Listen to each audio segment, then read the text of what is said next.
Halo semuanya, perkenalkan nama saya Frian Suangge, salah satu mahasiswa dari Teknik Industri Universitas Sarjana Wiyata Tamansiswa. Nah, pada kesempatan kali ini saya akan mencoba untuk menjelaskan tentang getaran dan cara-cara untuk mengatasinya. Getaran adalah suatu gerak bolak-balik di sekitar kesetimbangan. Kesetimbangan di sini maksudnya adalah keadaan di mana suatu benda berada pada posisi diam jika tidak ada gaya yang bekerja pada benda tersebut. Getaran mempunyai amplitudo atau jarak simpangan terjauh dengan titik tengah yang sama.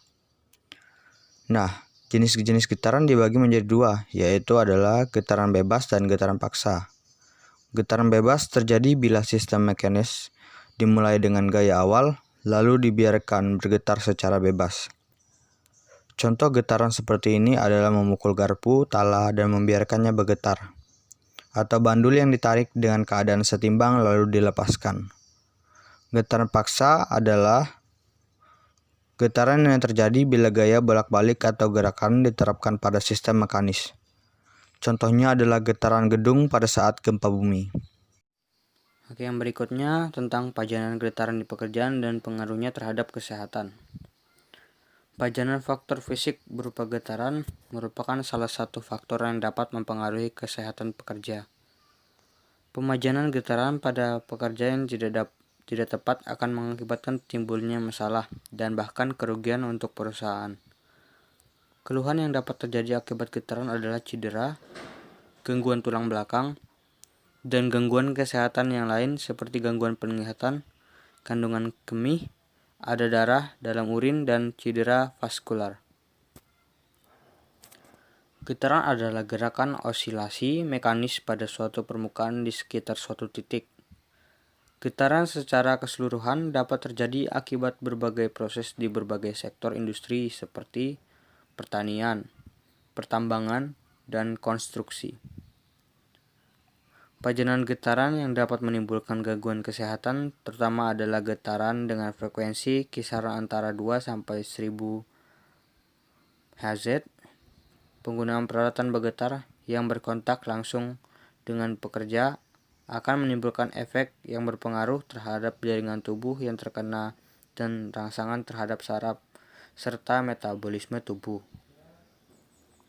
Timbulnya efek samping akibat pajanan getaran di pekerjaan dapat mempengaruhi tubuh dan khususnya kesehatan, dan terkait dengan faktor-faktor karakteristik pekerja, peralatan, proses pemakaian, kondisi lingkungan, dan pemakaian alat pelindung diri.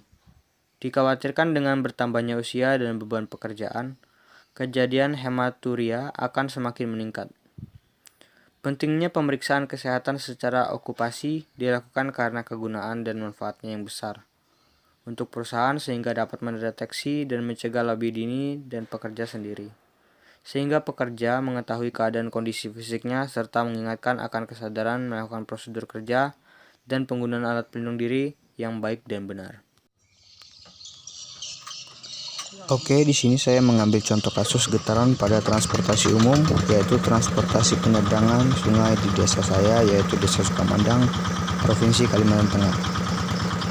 Nah, transportasi ini biasa disebut di tempat kami itu getek. Getek itu ada banyak jenisnya, ada yang getek untuk orang, manusia, untuk motor, dan ada juga untuk mobil dan sebagainya.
Oke, sekian yang dapat saya sampaikan. Semoga bermanfaat. Terima kasih. Salam.